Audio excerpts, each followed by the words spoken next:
Hello, everybody. This is Jeannette Meier from the Positive Impact Movement, and I have here with me today, we are Mabel Vonk and Helena Carrizosa, both also from the Positive Impact Movement. And we are here today to have a conversation around inside-out living. In PiMOV, we say, and we do live from the inside out, and we create from the inside out. But what does this really mean? And also, one thing I want to clarify is that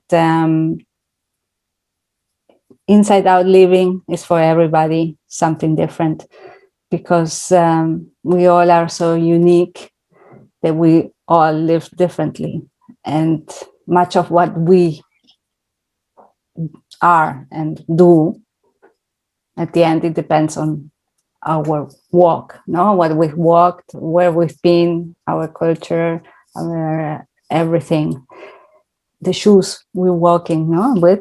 So the inside out is really to be experienced by everyone. Each of us has a way to explain it in the way they have experienced it, in the moment they have experienced it, but it can be today some way and tomorrow another way. And at the end, for me, if I have to explain it, for me, it's really tapping inside into this, for me, power of being, this freedom to be who I am and create what I love. And from this heart, from this inside, I am. So I'm free to be. I connect with myself, and then I create, or I say, or I move, or I flow. And it's being open with open-hearted, vulnerable, and just be and share, and whatever comes, comes. But it came without me giving a thought before, no, because I didn't prepare for that. It's just it comes through me, through my heart. So, and what we say is that in PiMOV we are, learning, no, to tap into our inside, to then create and interact with our outside. What we create is in our outside, and it's at the end, it's the result of who we are. No? So I wanted to talk a little bit about this experience we've been having, and I think it's like an onion. No, every time we take another layer and we go deeper into ourselves. Now we know we are safe and we are free to do so, but it takes a time. It takes really some time to do so. Yeah. No, it's beautiful what you said, and yes, I can relate to everything that you were saying. It's really really nice how, like you said, we want to create change. The change starts from within, and then we bring it out. And what also it was came to me when I was thinking of inside out. Always was yeah, being first, whatever, yeah, again, whatever change we want to create or whatever change we want to have in our lives, in society. If we are that, it just becomes natural, it just happens, like we contribute energetically to it in some way. So so that's kind of how I was seeing it, and also kind of connecting with what you say. Also talking of that feeling of feeling whole, of finding ourselves, our wholeness. And so that's kind of the way I saw it inside out. Is kind of the explorative process that we have to go through to find this wholeness inside. That takes time. It might take the whole life, but might as well starting and finding these. And but it's a nice process. It's a nice Yes. process to have, a nice process to be, like you said, just being, but being, discovering this wholeness, and then being, discovering and being. So yeah, really nice. Yeah, Yes. very powerful, like you said, way of being. Instead of waiting for result, waiting for change, it's just no, we create it. So we take the power from within. We don't take power from people or situations. We have the power in ourselves, and just be it. Yeah. Yes, we follow ourselves, our own guru, and not someone else outside. No, because we hear inside what are the next steps. I can really relate to what you're saying, Helena, of the finding the wholeness within you, finding that you have already all the resources, right? You already have the love that you're looking for. You already have that trust you're looking for. You already have so much intelligence and ideas that sometimes when we grow up, we get so accustomed to thinking that's all outside of us, and we need to find that in other people. And that would be the way to live from the outside inwards. Right? Of always trying to find that love or the resources or the ideas or the intelligence, the value of who you are, who you want to be in other people, which leaves us always behind and lost and without a place to stand. Right? Yes. Reversing that, indeed, it can involve healing, and just so much awareness and presence, and like you said, Jeannette, peeling back the onion of what's there, and being so open to yourself, and following the little nudges inside of you, without needing to know why you're nudged a certain way or why you're interested in this and not that, and just trust that you'd follow that and allow yourself to enjoy that, to create your own path with that, without knowing exactly what the outcome of that path is going to be. Yes, it's the discovery, no? Yes. It's beautiful. One thing I learned, it's before I always had to know the how. I always had to I grew up like that, no? And also I'm a systems engineer from one side, so the how has to be there, the process. But through experiencing, trying to be a social entrepreneur and having to define the how, and I'm not a social entrepreneur, I'm a socially conscious change maker. My project is defined by who I am and my own evolution.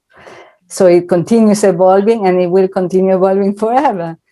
So the how, I don't know the how. So it's really this trusting that the way, the discovery of the path will come as I walk the path. And how do I walk the path? By being, and by tapping inside, and from inside, creating the outside, adjusting, observing outside to then adjust inside. No, it's the other way, like you maybe were saying, no? And we are used to always outside, but not inside. So follow outside, do this step. But at the end, we are following someone else, something.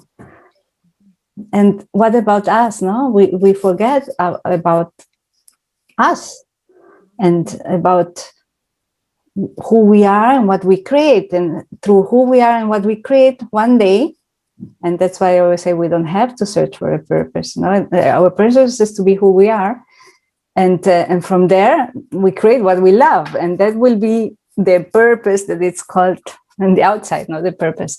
But it's this inside out living.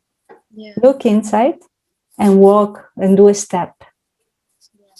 Yeah, kind of tapping into those unlimited sources that we have, because when we take it from the outside, it fades away. Yeah. And that's why we needed more, and then we needed more, and then we needed more. So it's kind of, feeling that, unlimited source within that is just flows. But we can feel it, and and then it's nice because immediately then we can be more without needing. It's not needing, it's kind of being. Yes. So that's kind of really nice. And also when you were talking about being, I thought about kind of connecting with the human side, because for me also the being, and it's also kind of important that it's allowing ourselves to be human. to have those rough edges. When Mabel said something about similar to finding whatever it is and to find our roughness, and that's okay, because we're human. So we're being, but we're also being human. For me, it's kind of also being human and being just being okay with that, in a way, with those human things, without trying to be an ideal self of whatever we hear we need to. Sorry, guys. So cute. So yeah, I think the human part for me is also important. I agree. I think what also comes up for me is because we are so influenced. Like, there is such an interdependence, right? We're not just the sole being. We're always part of a larger system, of a larger whole, whether that's you and your partner, you and your family, you and your society. And there's so much influence that goes back and forth. And through that lens, I think inside out living means also really understanding what is out and what is in a sense. I think sometimes it's easy to think that certain things we experience are other people's faults, or we blame other people for that. When in fact there can be our own projections, there can be our own past traumas that are still in our present experience that blur or distort the way we view the outside. And so I think there's also an element of getting muddy water, letting the mud sink so the water's clearer, so you can actually see what's mine here and what's outside, and how do we constantly influence each other, but within that dance, what can I in fact take responsibility for, and what can I let other people take responsibility for? What do I not need to carry? And I think that creates a more healthy way of interacting between the inside and outside. Yes. That then leads to a very different effect of change, right? Like Helena and Jeannette, you were saying, like, if you do want to influence and impact the outside, if that comes from a healthier place, then inherently, no matter what the outcome or successful or unsuccessful it's going to be, I think the energy with which the intention was set, it is going to flow through your actions. Yes, your action and your genuinity, no? Which is you. And your humanness, like Helena, you were saying, no? As we peel the onion, we become every time more human, because we are every time more us, without all these masks and things that we have built. Yeah, and we can let other people become more human too. Yes. Right.